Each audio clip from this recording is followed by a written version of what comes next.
모든 분들께 진심으로 감사를 드립니다. 오늘 말씀의 제목은 한 사람 그리고 속 사람이라는 제목으로 잠시 생각해 보려고 합니다. 그동안 겉사람에 의해서 우리 자신과 이 주변 세상이 지배될 때 어떤 참 슬픈 결과가 있게 되는가 살펴보았습니다. 지난 주일에는 우리 바벨 도시와 탑 건설 시도에 주목해서 겉사람의 집단적 타락에 대해서 생각해 보았습니다.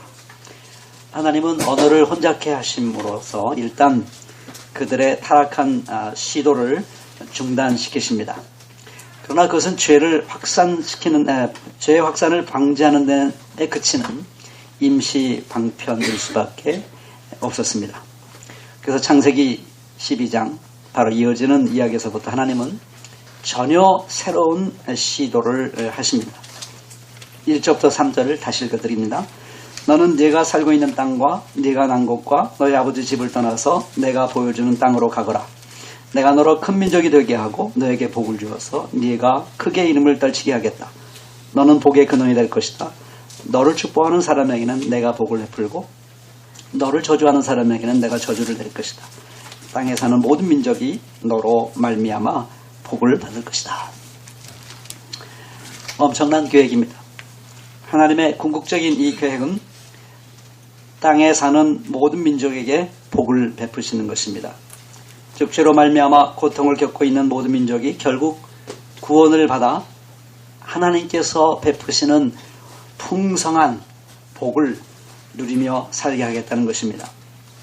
온 세상을 구원하셔서 새롭게 하시겠다는 것입니다. 여기서 복을 생각할 때 우리가 조심을 해야 됩니다. 이 복은 우리가 생각하는 기복신앙적인 그런 복은 아닙니다. 그래서 제가 굳이 창세기 12장을 얘기하면서 18장까지 같이 읽어드린 것입니다. 하나님께서 모든 민족에게 주시고자 하시는 복은 무엇인가? 그것은 모든 민족이 위로는 하나님을 사랑하고 하나님을 경외하고 하나님을 축복하며 옆으로는 이웃을 진실하게 온몸으로 사랑함으로 말미암아 하나님 나라의 공의, 하나님 나라의 정의가 펼쳐지는 것, 그것이 하나님께서 우리에게 주시고자 하시는 그 아름다운 복인 것입니다. 자, 그 복을 우리에게 주시기 위해서 그 원대한 꿈을 우리에게 실현시켜 주시기 위해서 하나님이 어떤 첫걸음을 내디십니까? 그것은 바로 아브람 한 사람을 불러내시는 것입니다. 여기서 우리는 하나님이 어떤 분이신지를 더욱 분명하게 알게 됩니다. 세상을 구원하는 일이 이렇게 아름답게 구원하는 일이 아무리 오래 걸리는 한이 있더라도 하나님께서는 매우 인격적이고 그리고 역사적인 방법을 사용하신다는 것입니다. 말이 좀 어려운데요. 한 사람을 불러내서 그 사람에게 하나님의 사랑을 퍼부어주고 그의 존재의 변화를 일으키고 또 그 사람이 자기 자식을 잘 가르쳐서 존재의 변화를 불러일으키고 그래서 그것이 한 가정을 이루고 그의 대를 이루어가면서 모든 민족들에게 감동을 주고 우리도 저렇게 살아야겠다 해서 온 세상에 이 하나님 나라의 사랑과 정의와 평화가 펼쳐가시도록 길고 긴 그 역사의 과정을 통해서 하나님의 그 감동을 통하여 존재의 변화를 일으키고 세상을 변화시켜 나가. 이게 하나님의 역사 방식이라는 사실을 여기서 우리는 분명하게 알 수 있습니다. 모든 일을 한순간에 이루려면 간단하시겠죠. 하나님께서 초월적인 능력을 발휘해서 인간을 심판하거나 구원하시면 순식간에 모든 일이 이루어질 수 있을지 모릅니다. 그러나 하나님은 그런 방식을 택하지 않으십니다. 왜냐하면 그런 방식을 택하면 그것은 곧 하나님의 심판을 얘기하는 것이고 인류의 멸망을 즉각적으로 가져오는 것이기 때문입니다. 하나님은 그렇게 역사를 이루시는 분이 아니십니다. 그래서 이 창세기를 보면은 정말 참 재미있습니다. 1장부터 11장까지 이거 엄청나게 긴 역사의 세월입니다. 그 세월을 11장에 딱 요약을 합니다. 그러나 12장부터 50장까지 보면 굉장히 긴 장이죠. 39장입니다. 이 39장의 긴 역사를 긴 이 페이지를 통해서 몇 사람을 다룹니까? 아브람, 이삭, 야곱, 그리고 요셉을 다룹니다. 근데 그 중에서도 아브람, 이삭, 야곱이죠. 왜냐하면 요셉은 그 야곱의 자손 12명 중에 한 명이기 때문에 12지파 중에 한 지파를 형성하는, 그래서 에브라임과 므낫세를 통해서 이제 두 지파가 됩니다만은 더욱 하나님께서 집중하는 것은 바로 아브람과 이삭과 야곱입니다. 이 세 사람 얘기를 하는데 12장부터 50장까지 이 긴 장을 할애해서 이 세 사람의 얘기를 하고 있는 것이고, 또 하나님께서 언제나 자기를 소개하실 때 나는 아브람의 하나님, 이삭의 하나님, 야곱의 하나님이라고 말합니다. 하나님께서 이 바로의 압제하에서 이스라엘 민족을 건져내시는 그 엄청난 역사를 이루시기 위해서 오실 때, 그 위대한 역사를 이루어 오실 때 모세를 부르시면서 나는 아브람과 이삭과 야곱의 하나님이다 라고 자기를 그렇게 소개하시는 것입니다. 여기서 우리는 하나님이 어떤 분이신지를 정말 우리는 깊이 생각하지 않을 수가 없습니다.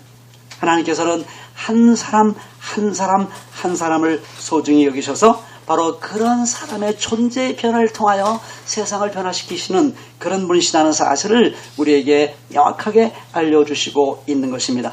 그렇기 때문에 속사람이 정말 중요한 것입니다. 하나님께서 아까도 말한 것처럼 초자연적인 그런 초월적인 권능으로 이 세상을 순식간에 변화시킨다면 내 속사람이 변화되었든 안 변화되었든 중요하지 않습니다. 내 속사람과 관계없이 하나님의 뜻은 펼쳐질 것입니다. 그러나 하나님께서는 이 한 사람을 통해서 시간이 오래 걸리는 한이 있어도 그 한 사람의 존재의 변화를 통해서 세상의 변화를 일구시기를 원하시는 분이기 때문에 우리 속사람이 어떤 상태에 있느냐 하는 것은 결정적으로 중요한 것입니다. 우리의 속사람이 변화되면 그만큼 하나님의 나라의 역사는 진전이 되는 것입니다. 우리의 속사람이 변화되지 않으면 하나님의 역사는 거기서 중단할 수밖에 없는 것입니다. 그래서 이 한 사람과 속사람 사이에는 깊은 상관관계가 있는 것입니다. 중요한 것은 이것은 구약시대에만 하나님께서 그렇게 하신 것이 아니라는 사실입니다. 신약시대에도 이 하나님의 역사 방식은 변하지 않고 그대로 이어집니다. 그래서 예수님이 오셔서 공생애를 시작하시면서 제일 먼저 하신 일이 무엇입니까? 그런 베드로와 안드레, 야고보의 요한을 부르시는 것입니다. 얼마나 심각했는지, 그것이 얼마나 중요했는지 밤새도록 기도하시고 산에 올라가서 밤새도록 기도하신 다음에 12제자를 불러 세우십니다. 아마 12지파를 마음에 두시고 하나님께서 예수님이 새로운 역사를 이루시기 위해서 12사람을 택하십니다. 그 12사람을 끔찍하게 사랑하십니다. 그래서 마지막 성만찬 자리에서 이제 그들을 곧 떠날 것이기 때문에 예수님은 그들을 하나님께 바치는, 하나님께 맡겨드리는 그런 깊은 간절한 기도를 드립니다. 그리고 요한복음 21장에 보면 베드로 그 한 사람을 새롭게 하시기 위해서 예수님은 그와 깊은 대화를 나누십니다. 그 이후도 마찬가지입니다. 지난 2000년의 교회사를 보면 하나님께서는 어느 시대나 그 한 사람을 부르셔서 그 사람을 통하여 세상을 변화시키려 하셨던 하나님을 우리는 잊을 수가 없습니다. 어거스틴, 아퀴나스, 루터, 칼빈, 보네퍼, 그 시대마다 하나님께서 한 사람을 세우셔서 사람을 감동시키고 변화시키시는 그런 분이십니다. 한국교회도 마찬가지죠. 김교신, 함석헌, 문익환, 장준하 이런 분들이 없었다면 오늘 한국교회가 어떤 모습을 갖고 있을지 상상할 수가 없습니다. 저에게 가장 깊은 영향을 준 한국 그리스도인의 예를 들자면 저는 김교신입니다. 고대 김종환 교수가 쓴 짧은 한 권의 책인데 아마 성경 다음으로 저에게 가장 깊은 영향을 준 그런 책이었습니다. 수도 없이 읽었고 수없이 눈물을 흘리면서 그 책을 읽은 기억이 납니다. 하나님께서 이렇게 한 사람을 통해 당신의 역사를 이루시기 때문에 아주 좋은 점도 있고 매우 힘든 점도 있습니다. 좋은 점은 그 역사의 긴 과정, 그런 그 많고 많은 페이지마다 하나님께서 얼마나 우리 인간을 오늘 아까 우리 기도하신 것처럼 정말 지독할 정도로 얼마나 끔찍하게 우리 한 사람 한 사람을 소중히 여기시는지 그 하나님의 사랑의 숨결을 우리는 느낄 수가 있습니다. 예수님의 1년 한 마리 벼가 달려나온 것이 아닙니다. 그는 하나님의 마음을 표현한 것입니다. 이런 양 한 마리가 길을 잃으면 91마리를 놔두고 우리에 놔두고 그 한 마리를 찾으러 헤매고 다닙니다. 그걸 찾고 나면 그 한 마리보다 훨씬 더 많은 값을 지불하며 잔치를 벌입니다. 이건 황당한 얘기죠. 엄청나게 손해를 보는 것입니다. 한 마리를 얻고 그리고 엄청난 잔치를 베풉니다. 이거는 하나님의 마음입니다. 하나님께서 한 사람의 생명을 얼마나, 한 인격을 얼마나 소중히 여기는가를 예수님께서 우리에게 보여주시는 것이죠. 오늘날처럼 한 사람의 생명을 너무나 가볍게 생각하고 한 사람의 생명을 너무 경홀히 여기는 우리 시대에 이렇게 한 사람을 통해서 구원의 역사를 이루시는 하나님은 우리에게 말할 수 없는 감동으로 다가오시는 그런 하나님이신 것입니다. 이렇게 좋은 점이 있지만 어려운 점도 있습니다.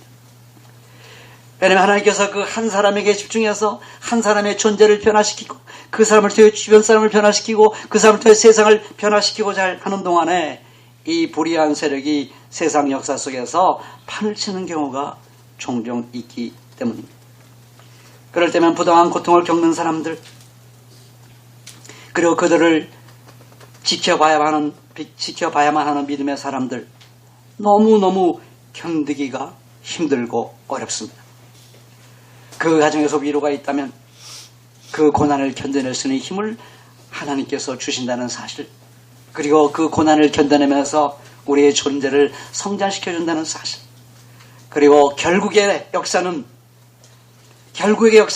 하나님의 정의와 평화가 궁극적으로 승리하게 된다는 이 희망, 이 정도가 우리의 위로가 될 것입니다. 그러나 그 위로를 우리가 받지만 그 위로는 언제나 그 속에 말할 수 없는 고통을 안고 있는 그런 위로인 것입니다. 이렇게 좋은 점이 있고 힘겨운 점이 있습니다. 그러나 우리는 힘든 점보다 좋은 점을 더 많이 생각해야 된다고 믿습니다. 왜냐하면 아까도 말씀드린 것처럼 하나님께서 우리를 전혀 힘들지 않게 하시려면 그때그때 자신의 초월적인 엄청난 권능을 행사하시면서 정의롭지만 무서운 심판이 떨어져야 됩니다. 죄인들은 즉각적인 멸망을 경험할 수밖에 없습니다. 그래서 하나님은 지금도 한 사람을 부르시고 그를 통해 구원의 역사를 일구어 가시는 참으로 지난한 일을 이루어 나가고 계십니다. 그래서 하나님의 역사는 굉장히 천천히 진행이 됩니다. 오늘날처럼 모든 것을 순식간에 이루고 싶어하는 이 현대사에서 모든 일을 천천히 이루시는 하나님은 우리에게 너무나 낯설게 느껴질 수밖에 없습니다. 그러나 사랑의 본질은 오래 참는 것입니다. 하나님의 구원의 역사는 길게 진행되는, 느리게 진행되는 사랑의 역사일 수밖에 없는 것입니다. 그런 하나님을 우리가 굳게 믿는다면 우리는 우리 자신이 하나님이 사용하시는, 고맙습니다, 한 사람이 되도록 우리는 노력해야 될 것이고, 그건 바로 하나님이 나 한 사람을 쓸 수 있도록, 하나님이 나 한 사람을 부르실 수 있도록, 그리고 하나님께서 나 한 사람으로 나를 여겨주시고 불러주셨을 때 그걸 감사한 마음으로 우리의 속사람이 성령의 능력으로 말미암아 강건해지도록 간절히 기도해야 되는 이유가 바로 여기에 있는 것입니다. 아브라함 한 사람을 부르신 하나님을 기억할 때마다 우리는 이 기도 제목을 항상 마음속에 새길 수 있기를 진심으로 바랍니다. 자, 그러면 하나님은 아브라함 한 사람을 부르시고 그의 속사람을 강건하게 하시기 위해서 어떻게 그를 이끄시고 있으며 아브라함은 그의 하나님의 이끄심에 어떻게 반응하고 있는가를 살펴보도록 하겠습니다. 그 과정, 아브라함과 하나님과 아브라함의 그 관계를 볼 때, 하나님께서 우리 안에서 더욱 강건해지기를 바라는 그 속사람의 모습은 무엇인가 하는 것을 확실하게 알 수가 있습니다. 짤막짤막하게 세 가지로 말씀드립니다. 첫째로는 우상숭배와의 결별입니다. 1절, 너무나 엄청난 말씀이죠. 너는 내가 살고 있는 땅과 네가 난 곳과 너의 아버지 집을 떠나서 내가 보여주는 땅으로 가거라. 이건 엄청난 명령이 아닐 수가 없습니다. 아브라함의 나이도 이제 꽤 됐습니다. 그의 조상 아버지 데라와 그의 조상들이 대대로 함께 살던 곳입니다. 자기 자신의 정체성이 형성된 것이고 오늘의 자기가 있게 만든 그런 삶의 터전입니다. 고향입니다. 정서적으로도 엄청나게 결탁되어 있는 것이고 경제적으로도 안정감을 주는 그런 곳입니다. 근데 거기를 떠나라고 말씀하십니다. 뭐든지 정확히 말씀도 안 하시면서 내가 너에게 지시할 땅으로 가라라고 말씀하십니다. 이거는 삶의 뿌리를 통째로 뽑아서 낯선 땅에 가서 다시 그 뿌리를 내려라 하는 그런 말씀입니다. 여러분, 이주자로 산다는 것, 외국 노동자, 이주 노동자, 우리 한국에 와 있는 이주 노동자를 생각해 보십시오. 얼마나 그 삶이 힘겹겠습니까? 그렇게 요청하고 있는 것입니다. 왜 이렇게 하나님께서는 혹독한 명령을 하고 계신 것일까요? 우루, 갈대아 우르지요. 이 여호수아서 24장 2절에 보면 그때 여호수아가 온 백성에게 말하였다. 주 이스라엘 하나님이 이렇게 말씀하셨습니다. 옛날에 아브람과 나홀의 아비 데라를 비롯한 너희 조상은 유프라테스 강 건너에 살면서 다른 신들을 섬겼다. 이렇게 말씀하고 있습니다. 그 당시에 우르는 괜찮은 도시였습니다.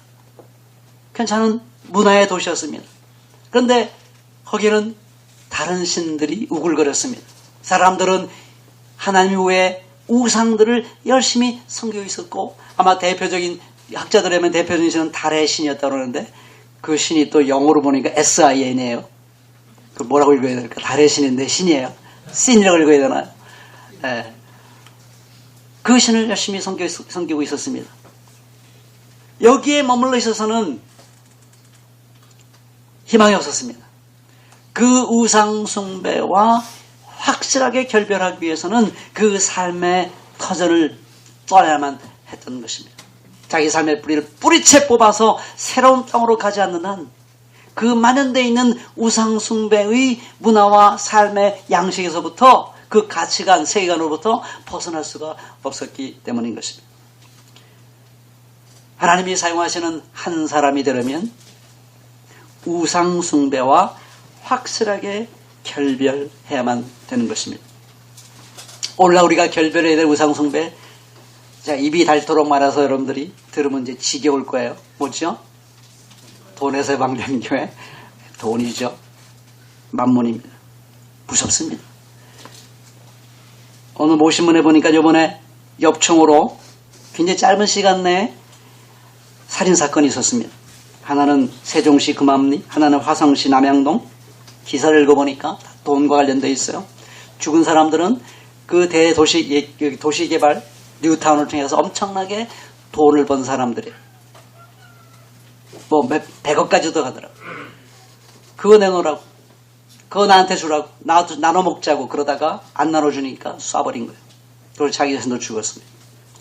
돈이 얼마나 무서운 것인지 모릅니다. 여러분, 오늘날 왜 아까 한 사람의 생명을 소중히 여기는 것이 그렇게도 힘들까? 왜 한 사람의 생명을 소중히 여기는 것이 한 사람이 죽었을 때 그 가족이 겪어야 되는 그 고통과 아픔을 내 마음속에 간직하는 것이 왜 그렇게 어려운 것일까요? 도대체 무엇이 우리로 하여금 이웃의 고통에 내 마음을 내어주는 것을 그렇게 힘들게 만드는 것입니까? 뭐 때문에 우리는 사람을 사랑하지 못합니까? 돈 때문이죠.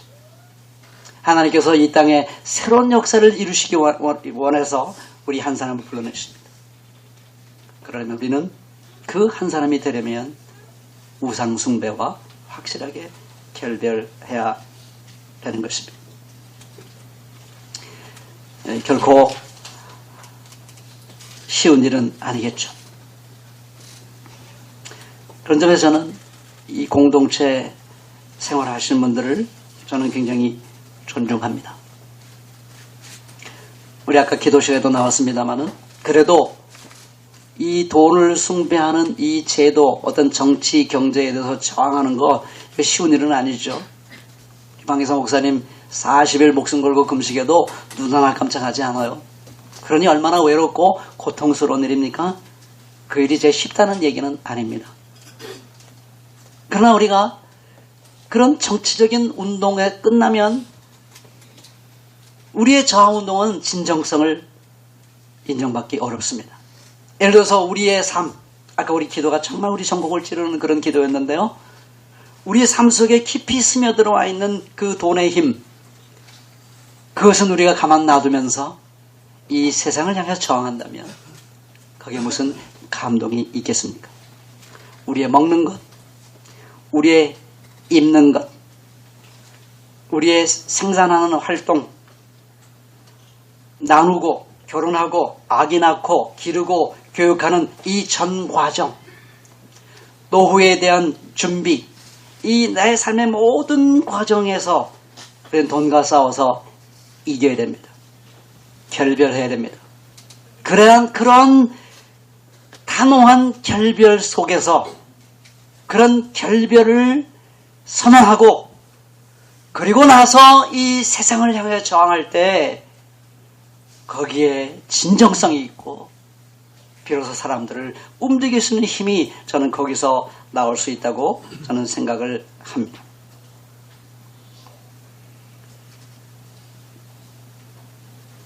두 번째로 하나님에 대한 전폭적인 신뢰입니다.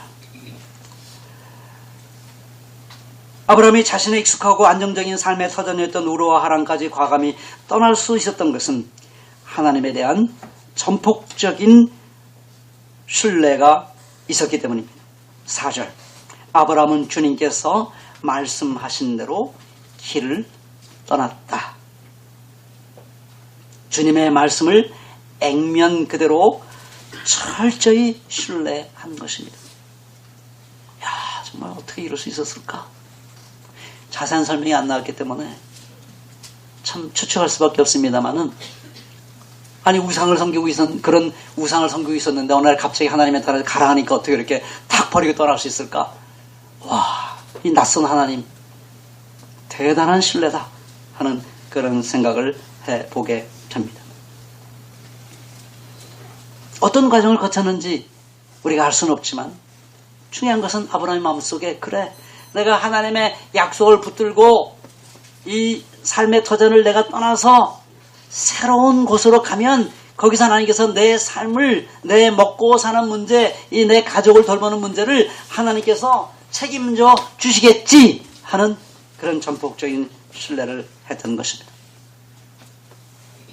하나님에 대한 신뢰라는 것은 우리의 계산을 초월하는 것입니다. 물론 신앙은 우리의 지성, 우리 합리적인 생각, 우리의 어떤 상식적인 사고를 파괴하는 것은 아닙니다.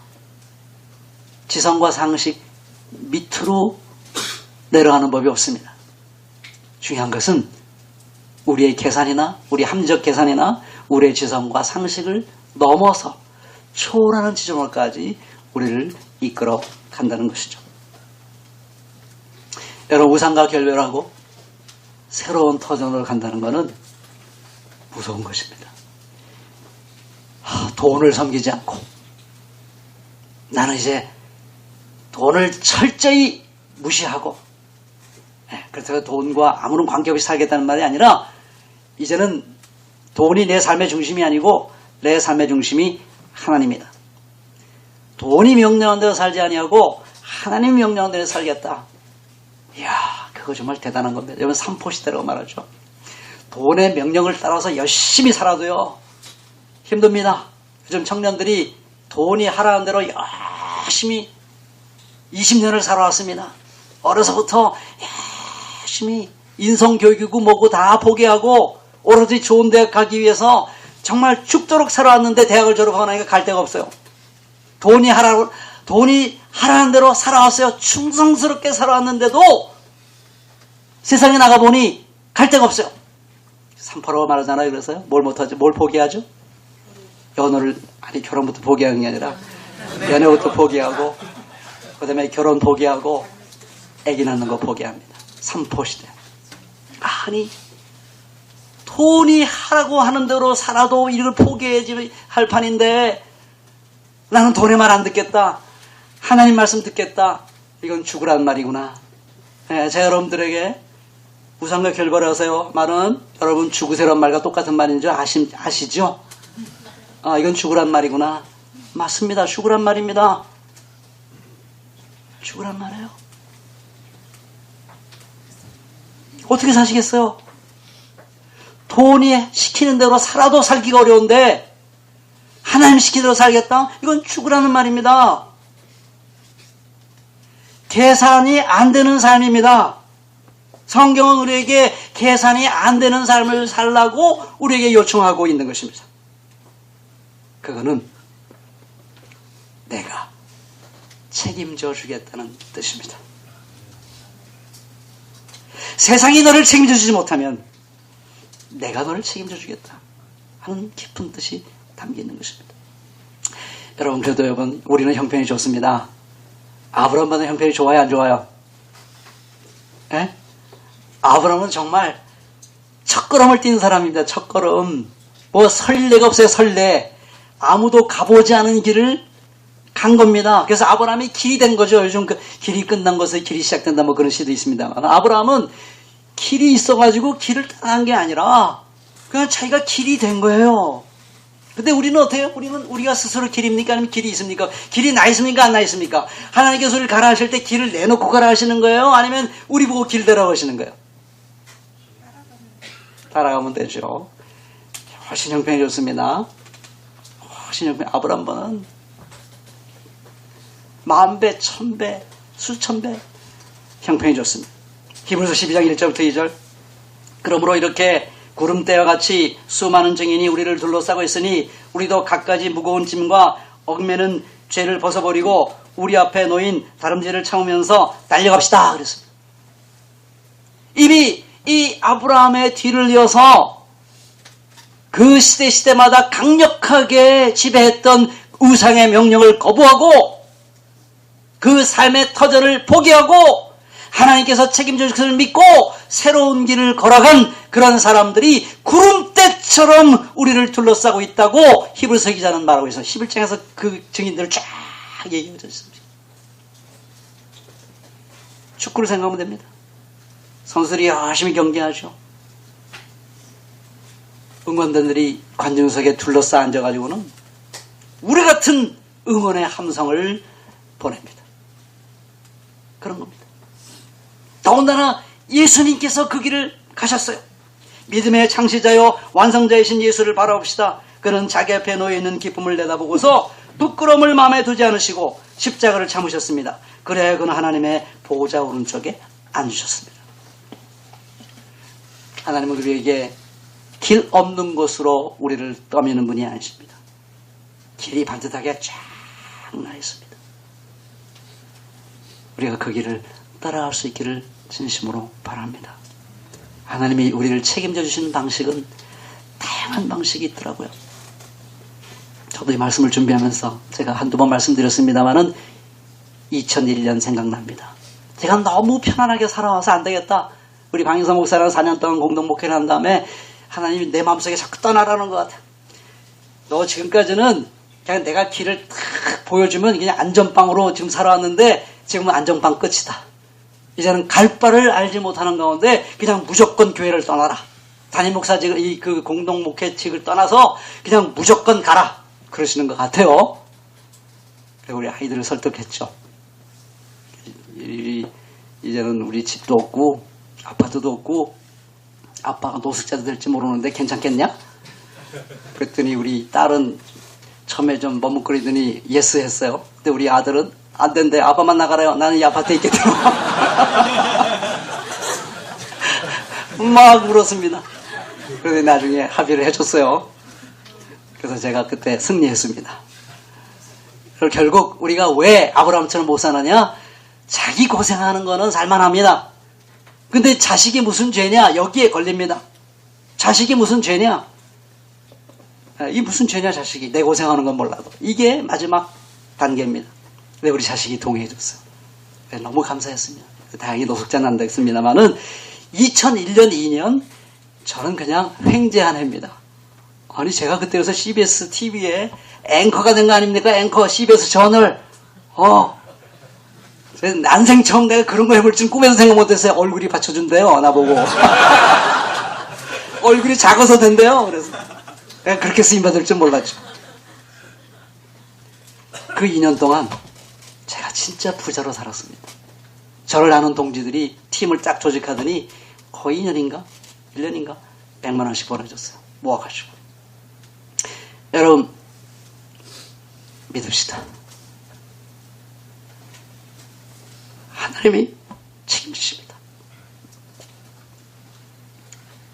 하나님이 책임지시 않으실 거면서 우리 보고 가라 하실 분이 아니십니다. 그 하나님의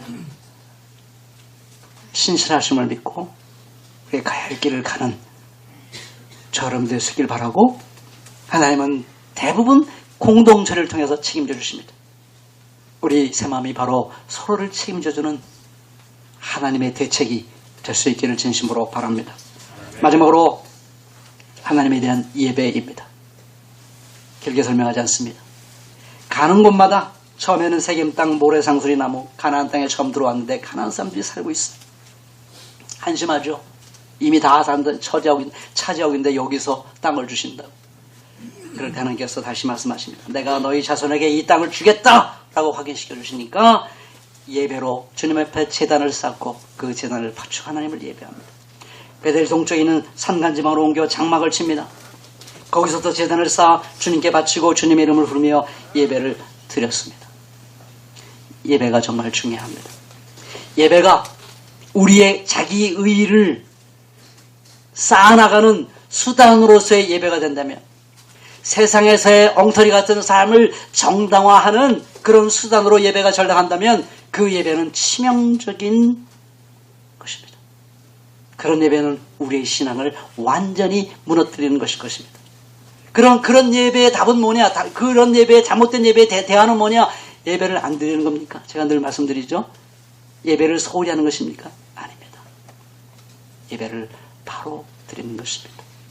오늘 우리 새마음교회가 예배를 바로 드리기 위해서 이모저모로 노력하고 계시는 것 전 너무나 고맙습니다.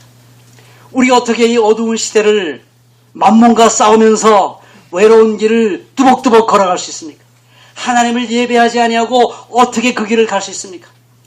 하나님을 예배한다는 건 무엇입니까? 하나님은 약속을 주신 분이고 그 약속을 지켜주신 분이고 우리의 삶을 책임져 주시는 그런 분입니다. 그 주님의 말씀, 그 말씀을 액면 그대로 성취하실 하나님의 신실하심, 한 사람을 통해서 세계를 변화시켜 나가시 원하시는 그런 오래 참으시는 한 사람의 존재를 그렇게 사랑하고 아끼시는 그런 하나님, 너무나 좋으신 하나님, 그 하나님을 마음속으로 늘 새롭게 기억하고 그 하나님을 향한 내 사랑과 기쁨이 차고 넘치도록 우리 자신을 드리고 그걸 경험하고 그 하나님을 높이 경외하고 찬양하고 그분께 기도하고 노래하는 그 예배 없이 우리가 어떻게 이 어려운 길을 갈 수가 있겠습니까? 예배를 사랑하는 저 여러분들 될 수 있길 진심으로 바랍니다. 하나님 오늘도 한 사람을 통해서 놀라운 하나님 나라의 정의와 평화가 이루어지는 새로운 나라를 건설해 나가기를 원하십니다. 그래서 우리의 속사람이 중요합니다.